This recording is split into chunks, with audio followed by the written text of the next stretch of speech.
Colours ಕನ್ನಡದಲ್ಲಿ ಇಂದಿನಿಂದ ಮುದ್ದು ಸೊಸೆ ಎಂಬ ಹೊಸ ಧಾರಾವಾಹಿ ಶುರುವಾಗಲಿದೆ. ಈ ಸೀರಿಯಲ್ನಲ್ಲಿ ಬಿಗ್ ಬಾಸ್ ಕನ್ನಡ ಸೀಸನ್ 11ರ ರನ್ನರ್ ಅಪ್ ತ್ರಿವಿಕ್ರಮ್ ಮುಖ್ಯ ಭೂಮಿಕೆಯಲ್ಲಿ ನಾಯಕನಾಗಿ ಕಾಣಿಸಿಕೊಂಡಿದ್ದಾರೆ. ಕಿರುತೆರೆಯಲ್ಲಿ ದಾಖಲೆ ಬರದ ಜೊತೆಯಲ್ಲಿ ಧಾರಾವಾಹಿ ಖ್ಯಾತಿಯ ಮೇಘಾ ಶೆಟ್ಟಿ ಹೊಸ ಧಾರಾವಾಹಿಯನ್ನ ನಿರ್ಮಾಣ ಮಾಡುತ್ತಿದ್ದಾರೆ. ಈಗಾಗಲೇ ಈ ಧಾರಾವಾಹಿಯ ಪ್ರೋಮೋ ಕೂಡ ರಿಲೀಸ್ ಆಗಿದ್ದು ಕುತೂಹಲ ಹೆಚ್ಚಿಸಿದೆ. ಈ ಸೀರಿಯಲ್ಗೆ ನಾಯಕಿಯಾಗಿ ಅಂತರ್ಪಟ ಖ್ಯಾತಿಯ ನಟಿ ಪ್ರತಿಮಾ ನಟಿಸ್ತಾ ಇದ್ದಾರೆ. ಪ್ರೋಮೋದಲ್ಲಿ ತ್ರಿವಿಕ್ರಮ್ ಹೆಣ್ಣು ನೋಡುವ ಗೆಟಪ್ನಲ್ಲಿ ಕಾಣಿಸಿಕೊಂಡಿದ್ರು. ಬಳಿಕ ಮದುವೆ ಮನೆಯಲ್ಲಿ ತ್ರಿವಿಕ್ರಮ್ ತಾಳಿ ಕಟ್ಟುವ ವೇಳೆ ಪೊಲೀಸರು ಬಂದು ತಡೆದಿದ್ದನ್ನ ತೋರಿಸಲಾಗಿತ್ತು.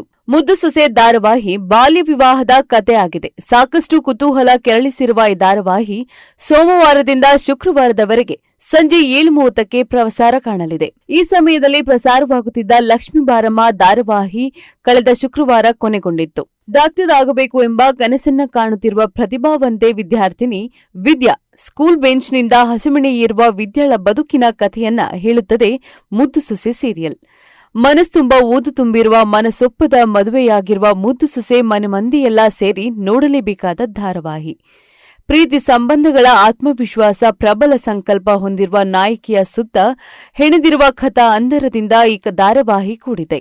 ಸಕ್ಕರೆ ನಗರ ಮಂಡ್ಯದಲ್ಲಿ ಚಿತ್ರೀಕರಿಸಲಾಗಿರುವ ಈ ಧಾರಾವಾಹಿ ಭಾರತದ ಗ್ರಾಮೀಣ ಕುಟುಂಬಗಳ ಸಂಸ್ಕೃತಿ ಮತ್ತು ಸಾಮಾಜಿಕ ಮೌಲ್ಯಗಳನ್ನು ಸೂಕ್ಷ್ಮವಾಗಿ ಚಿತ್ರಿಸುತ್ತದೆ. ಈ ಎಲ್ಲ ಚೌಕಟ್ಟಿನಲ್ಲಿ ಒಬ್ಬ ಮಹಿಳೆಯ ರೂಪಾಂತರವನ್ನ ಜನರಿಗೆ ಮನಮುಟ್ಟುವಂತೆ ಹೇಳುತ್ತದೆ. ಧಾರಾವಾಹಿಯು ಪ್ರೀತಿ, ಗೌರವ ಮತ್ತು ಕುಟುಂಬ ಮೌಲ್ಯಗಳ ನಡುವಿನ ಸಮತೋಲನವನ್ನ ಪ್ರತಿಬಿಂಬಿಸುತ್ತಾ ಎಲ್ಲ ಮನಸ್ಸಿನವರಿಗೂ ಎಲ್ಲ ವಯಸ್ಸಿನವರಿಗೂ ಇಷ್ಟವಾಗುತ್ತಾ ಹೋಗುತ್ತದೆ. ಅಂದಹಾಗೆ ಮುದ್ದು ಸೊಸೆ ತಮಿಳು ಧಾರಾವಾಹಿಯ ರೀಮೇಕ್ ಆಗಿದೆ.